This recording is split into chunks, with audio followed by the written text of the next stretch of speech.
If you are a nurse wanting to get into travel nursing, you are in the right place. Hi, my name is Anna. I'm a registered nurse. I've been a nurse for 6 years now, and 4 out of those 6 years, I was a travel nurse. I made my first 6 figures after the pandemic, so clock that. Anyways, got my computer, got my notes, so let's get into the details. This is going to be a jam-packed video, so I need you to watch this until the end. Don't skip through it. Watch the video till the end, all right? You will be doing yourself a disservice if you don't. Travel nursing is when you are a contracted worker. So you're not W-2, you're not staff, you're not a employee of that facility. You are a contracted worker to that facility, and you work either through an agency or a app. I know apps that do actual travel contracts. Travel nursing is great for people that like flexibility, want an adventure, and want to get paid bigger bucks. Yes, 90% of nurses, not 100% of nurses do travel nursing for the money, especially in today's day and age where inflation is at an all-time high. Baby, we need that extra cash, okay? The first thing you want to do is get your licenses and certifications in order before you even think of travel nursing. When you apply to an agency, the first thing they're gonna need are your licenses. You want to make sure you have all your licenses. If you live in a state that does compact, please just go ahead and apply for your compact license. You'll be doing yourself a great disservice if you do not. Then you'll be delaying your application for a job. So just get a compact license. And the other license that I would get outside of a compact license is California. If you know, you know. So California, Oregon, Illinois, and Massachusetts. I literally just got a call today from a travel agency that I'm signed up with just because I have a specific license. So yeah, but they wasn't trying to pay the big bucks, so anyways. And then certifications, common certifications, especially if you are in a critical care position, you want to have your ACLS, your PALS, BLS, that's off rip automatic. Everybody should have their BLS. NIHSS, either your trauma certification or your critical care certification. My background is ER, so I have my trauma, but most of my friends that are ICU, they have their CCRN. So if you're critical care, that CCRN will look so good on your profile, like you'll literally get every job you apply for with that CCRN. One tip I give everyone that I did when I was a staff nurse before I started traveling, I got all my certification through my staff job. You know, sometimes they'll have the research or they'll pay you to actually get a certification, especially if it's like a specific specialty. So take advantage of that before leaving your staff job, is to get as much certification as you can get on their dime, because these things start to add up. The same with licenses. Every year that I have to renew my licenses, it costs me at least $1,000 to renew every license that I have, and I believe I have about seven state licenses, and that's including my compact. So make sure you take advantage of your staff job, because they do pay for certain certification as well as renewal. And once you leave them, you're on your own. Between my BLS, ACLS, and my PALS, I believe it was $250 to renew. Yeah. So make sure you get all your certifications, all your licenses, and also get your testing done. So I would get a full panel blood work. I would get my TB test. I'll also get a yearly physical and any vaccinations that you know they'll ask for, like Hep or I think mostly Hep they ask for. And get your vaccination records. Every travel agency company will ask you for your vaccination record without a fail. So just make sure you have all of those up to date. So once you've already gotten your licenses, you got your certifications, and you have all your documents and health stuff up to date, the next step is to move on to finding a travel nurse agency. We are in 2024. Post-pandemic, there's been so many travel nursing agencies that has popped up, some that weren't even legitimate. So you have to be super careful who you give your information to. And you know, once you apply to a travel nurse agency, they're gonna want, you know, documentations from you, like your social security card, your passport, copy of your passport, copy of your driver's license / ID. So just be super careful with these agencies. When people give recommendations for travel agencies, please take it with a grain of salt and do your own research, all right? Because your experience can be very much different from another person's experience. And this is kind of why I don't necessarily give referrals unless I've been working with that company and that recruiter for a good minute, because I don't want you to come back and say, oh, Anna told me to do this, Anna told me to do that. No. There's lots of agencies. The most common ones are AYA, Medical Solutions, Cross Country, AMN, and FASTA. I've done strike contracts with FASTA, sister company, US Nursing, but that's a whole nother thing. Like starting nursing is a complete different thing from actual travel nursing. If y'all want me to do a video on starting nursing, let me know in the comment section below and I'll get that out. I like Fast Stop. I like Medical Solutions. I never had any issues with them. And also I almost traveled with cross country, but once you start researching, you'll see the companies that will pay you versus the companies that will take more and pay you less. So it's a lot of things to think about when it comes to these travel agencies. What are your non-negotiables? What are you willing to, you know, bend a little on? Is it the location? Is it the pay? Is it the hourly versus the stipend? You know, what are you willing to give and take? So that's why I'm telling you to do your own research, because every company is different, and also every recruiter within that company is different. Some recruiters will go to bat for you, some recruiters just don't care. So do your research, and I always say talk to at least 2 to 3 recruiters from the same company before you lock in with one recruiter. Companies like Aya, once you're with a specific recruiter, I think you have to like do some type of appeal in order to work with a different recruiter. So take your time. This is not a process you want to rush. Travel nursing will always be there, so just take your time and make sure you do your due diligence. Another thing you want to pay attention to when it comes to these travel nursing agencies is the pay packages, the locations that they do staff. Some travel nursing agencies don't staff a specific location, whereas some agencies have complete monopoly over an area. If you're in the Northwest region of the country, you might want to look at a different agency versus somebody that is in the Southwest region. So that's what I mean when I say you need to do your research and do your due diligence, because a company that might staff where I want to be may not be the same company that'll staff where you want to go and travel. While we're on the topic of location, that's also a really important thing. Location pays. If you take a travel nursing contract in California, you're gonna get paid higher versus if you take a travel nursing contract in Florida. A contract that you take in California is going to pay significantly more than a contract in Florida. So location is very much everything. In the same sentence, you're gonna pay more for housing in California than you do in Florida. It's super important to pay attention to the fine details. So when you see those nurses on TikTok or Instagram saying, I made 5K a week or 10K a week, ask them where they did a travel nursing assignment, and then it'll start clicking in your head like, okay, that makes sense. Because there's no way you're gonna make 5K or 10K in a week in Florida.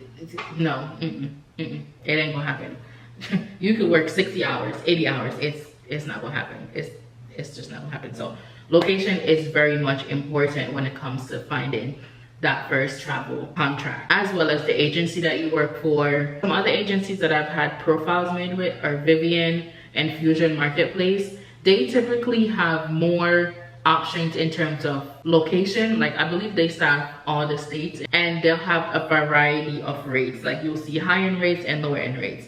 And also when it comes to rates, you want to pay attention to the hours. If you see a rate for $3,000 a week on a 48-hour contract versus a rate for $3,000 a week for 36 hours, I really would hope you go for the 36 hours, because 48 hours you're working way more to get the same amount. So it's a lot of factors to pay attention to when it comes down to that pay package.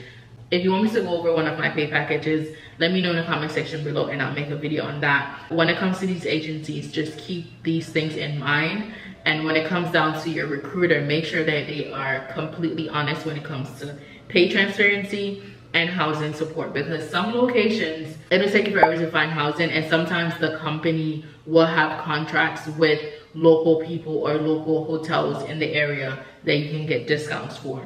But keep in mind, if the agency finds you housing, you will not get your housing stipend. So it's a lot that goes into it. And if you're a person that just jumps into it blindly without doing any research or without watching this video, you will get eaten up, and I don't want that for you. So yes, be super careful when it comes on to choosing your travel agency. And like I said, it's like dating. You can make a profile with as many travel agency as you want to, but when it comes down to actually taking that contract, you need to be super intentional and super serious on your boundaries. Okay, one tip I would give to someone that's taking their first travel nurse assignment is to take an assignment that's either close to your home base or take an assignment in a location that you have family. Housing typically gets a lot of people tripped up, like I said, especially if you're going to be in an area like California, where housing is a lot more expensive. Everything is more expensive in California. But if you have family in California, I would definitely go ahead and take a travel nurse contract there. You just can't lose. And you won't be paying any housing costs why not? Now that you have researched your company, you have gotten a recruiter that you guys mesh well together, you've taken your first travel assignment, now it's time to prepare for that assignment. First thing you want to make sure that you have down pat is housing. And again, if you have somebody that live in the area that you will be working in, I'll just go ahead and ask if you can stay with them. If it's not a situation like that, the next step will be to find proper housing. The two sites that I recommend finding housing on is Furnish Finder and Airbnb. Let Airbnb be your last resort, your complete last resort. And I believe you can do split pads, which is like a roommate type situation. So you can rent a room, and sometimes I believe they do let you do it on like a month-to-month basis or on a quarterly basis. So again, do your due diligence and do some more research on that. But for sure, I know Furnish Finder will do like a month-to-month or like a 13-week, 26-week. I've used Furnish Finder. I really like Furnish Finder. You're dealing with actual human beings, like people that own their houses and just renting out a room or renting out a studio. I did a travel contract in South Carolina and I used Furnish Finder, and it was like on this really beautiful ranch style land. It was super nice. I really enjoyed it. So if you are looking for housing, short-term rental, I would go with Furnish Finders first. And if you cannot find anything on Furnish Finders, then I would try Airbnb. The only reason why I'm saying let Airbnb be your last resort is because it tends to be a little bit more expensive, and then you got to pay cleaning fee, and then the time. It's just too many add-ons on Airbnb versus Furnish Finder. If you can get it for the free $99 by staying with a friend or staying with a family, that is going to be your best bet. When it comes down to that, you want to have a place back home that you're paying for. That's how you get your dual income and qualify for stipends. And you do not want to run the risk of getting in trouble with the IRS. But that's a whole nother topic for a whole nother video. You want to pack light. And I mean light as in 1 suitcase minimum. Whenever I travel, I always take my vehicle with me. I'm not gonna give myself another expense by renting a vehicle or having to Uber or Lyft everywhere. That's just more money coming out of your pocket. If you have a vehicle, you might as well just drive to your destination and know that you have your vehicle with you 24/7 to go and come as you please. So with that being said, you want to pack light. 1 suitcase will suffice. 1 suitcase will suffice. You just need your scrubs, maybe 2 to 3 outfits if you want to, go out and explore, your comfy clothes, your shoes to work in, couple pair of shoes to go out and explore. And then also it depends on the area that you're going to and the time of the year. If it's winter, you're gonna need your heavy coats, you're gonna need your heavy jackets. Those are the basics. You only need the basics. You're not going to live. You're going there for 13 weeks, and the goal is to go work and make money. That is the goal. I mean, yes, you can explore and adventure and all that stuff, but the goal is always to go and make money. Okay, so pack light. And then also you want to bring your little kitchen essentials. I'm kind of an OCD type of person, which is weird, especially when I have to stay in like hotels. So whenever I'm traveling, I always bring like a spoon, a fork, a knife, cup. I know, so weird. A cup, a plate, just any other little thing that I know I'm gonna be a little bit picky about, I'll just bring my own. I always bring my own pillow, set a sheet, blanket. Yeah, so just the basics, like real life basics, because you don't want to overpack. And then if, God forbid, if your contract get cut short and you have to dip out of there, you don't want to have to spend 2-3 hours just packing up. And I always leave my stuff in the suitcase. Yes, I literally live out of a suitcase. I don't unpack, no. Everything stays in the suitcase. Take my scrubs out, put them on, take them off, put them in the wash, and put them back in the suitcase. Just like that, in that rotation. The other thing you do not want to forget is your important documents, because you do not want to be calling back home saying, hey, can you mail this to me? Can you take a picture of this and send it to me? I'm saying that because I've been there. So your car insurance, passport, social security card, vaccination records, like we talked about earlier. You want to make sure you have all of those important documents in one place. Matter of fact, what you need to do is get a folder. I learned this when I went on my first strike contract, and I seen everybody with a folder. And I'm like, what's in your folder? And somebody was like, we have all our documents in a folder. A copy of everything in the folder. So now I have my folder. I have a copy of my BLS, my ACLS, because now they only give you the e-form. Copy of my BLS, copy of my ACLS, copy of my PALS, copy of all my certs. I have the physical form of each of my license. I do give physical form. I have a copy of my physical exam. So just have like a copy of all your important documents. Anything you think you will need, have a copy, keep it in a folder, and keep it on you at all times. It's in my work bag. So every time I go to work, I have all my stuff with me. What are we gonna take away from this? Act light and have all your important documents with you. You want to build a solid support system while you're on your assignment because it does get lonely. I know we're all doing it, you know, to get more money and to explore, but sometimes it truly does get lonely. I've had friends that, you know, have gone into depression being on a traveler assignment. So you just want to make sure you have that support system, and not just at home, but also at work. The worst thing you can do as a travel nurse is go on a travel assignment and be secluded from everybody. You do not want to do that, because there's gonna come a time when you have to run out of that patient's room yelling for help or ask for help, and if you don't at least build a surface level relationship with your peers and your co-workers, it's gonna be really hard on that first travel assignment. And I don't mean ask for help for every little thing, but it will come a time where you have no option but to ask for help. And you want to at least have that one person on your unit where you at least say hi and bye to, where you can go and ask for help or ask, you know, what to do in a situation. So you just want to make sure you're not that person that's secluded and tucked away, not want to communicate with people. That's actually how I've met majority of my nurse friends, is through talking on my assignments. Like, hey, do you need help with anything? That's literally the fastest way to build a friendship on a unit. Just go, once you're done with all your stuff, just go up to a nurse and say, hey, do you need anything? They'll say no, blah blah blah, and watch that conversation take off. Then you'll know what agency they're traveling with, if they're actually a staff there. You know, you'll get all the unit tea. You'll find that one person on the unit that is also a traveler like you, that has been there a bit longer, so they kind of know the ropes. Most travelers are really nice. I know travel nurses get like a bad rep, but that's simply from staff.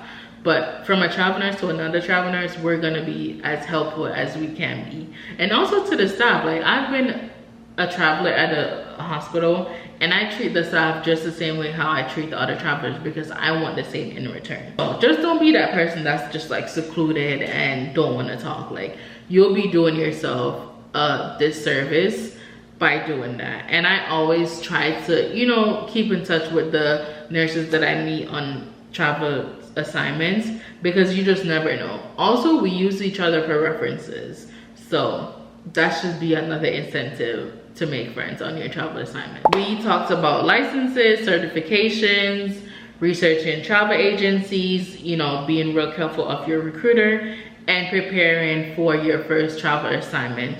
If you found any of this helpful, make sure you hit that subscribe and that like button. Also, if you have any questions, any specific questions in regards to licensing, certification, travel agencies, you know, questions to ask your recruiters, leave it in the comment section below and I will get back to you. I'll try to be as detailed in my response as possible. And if everybody has the same question, I'll just turn it into a video. Again, thanks for watching. Make sure you go follow me on TikTok at It's Nurse Anna, and also on Snapchat for all the behind the scenes. I'll be there a whole lot. Thanks for watching, and I'll see you later.